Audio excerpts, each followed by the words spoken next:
ಮಲ್ಲಿಕಾರ್ಜುನ್ ಖರ್ಗೆ ಅವರು ಪ್ರಧಾನಿ ನರೇಂದ್ರ ಮೋದಿ ಅವರನ್ನ ಭಯೋತ್ಪಾದಕ ಇವ್ರೇನು ಅವ್ರು ಖರ್ಗೆ ಅವರು ದಿನಕ್ಕೊಂದು ಹೊಸ ಹೇಳಿಕೆ, ಈ ಬಾಯಿಂದನೇ ಇವ್ರು ಕೆಟ್ಟವ್ರಾಗ್ತಾರೆ. ನಿಜ ಹೇಳ್ಬೇಕಂದ್ರೆ ಕಾಂಗ್ರೆಸ್ನವರು ಎಲೆಕ್ಷನ್ ಟೈಮಲ್ಲಿ ಮತದಾನದ ಸಂದರ್ಭದಲ್ಲಿ ಬಾಯಿ ಒಂದ್ ಸ್ವಲ್ಪ ಬಿಗಿ ಇದ್ರೆ ಎಲ್ಲ ಸರಿ ಹೋಗುತ್ತೆ.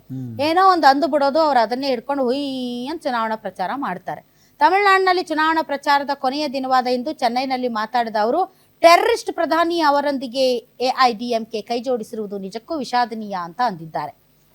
ಅಷ್ಟೇ ಅಲ್ಲ, ಈ ಹಿಂದೆ ಗುಜರಾತಿಗಳು ಹಾಂಗೆ ಹಿಂಗೆ ಅಂತ ಎಲ್ಲ ಹೇಳಿದ್ರಿ. ಅದಕ್ಕೆ ಬೇಕಪ್ಪ ಮಲ್ಲಿಕಾರ್ಜುನ್ ಖರ್ಗೆ ಅವ್ರಿಗೆ, ಅದು ಎಲೆಕ್ಷನ್ ಟೈಮಲ್ಲಿ.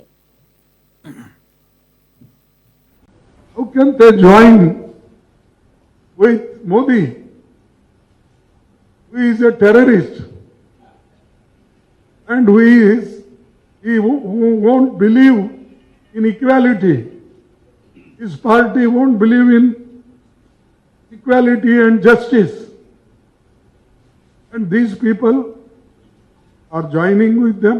It means that they are weakening democracy. They are weakening the philosophy of. ನಾನು ಹಂಗೆ ಹೇಳಿಲ್ಲ, ನಾನು ಬೇರೆ ತರ ಹೇಳಿದೆ ಅಂತ ಏನೋ ಸಾರಿ ಕೇಳಿದಾರಂತೆ. ಬಟ್ ಯಾಕಾದ್ರೂ ಮಾತಾಡ್ತಾರೇನಪ್ಪ ಮಲ್ಲಿಕಾರ್ಜುನ್ ಖರ್ಗೆ ಅವ್ರು ಇತ್ತೀಚೆಗೆ.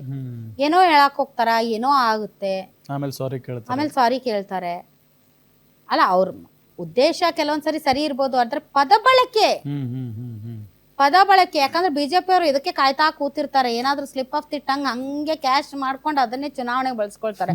ಅವ್ರು ಅಂಥದ್ರಲ್ಲಿ ಭಾರಿ ಫೇಮಸ್ ಇದ್ದಾರೆ, ಇವ್ರು ಇಂಥದ್ರಲ್ಲಿ ಭಾರಿ ಫೇಮಸ್ ಇದ್ದಾರೆ, ಬಾಯ್ ತಪ್ಪು ಮಾತಾಡೋದು.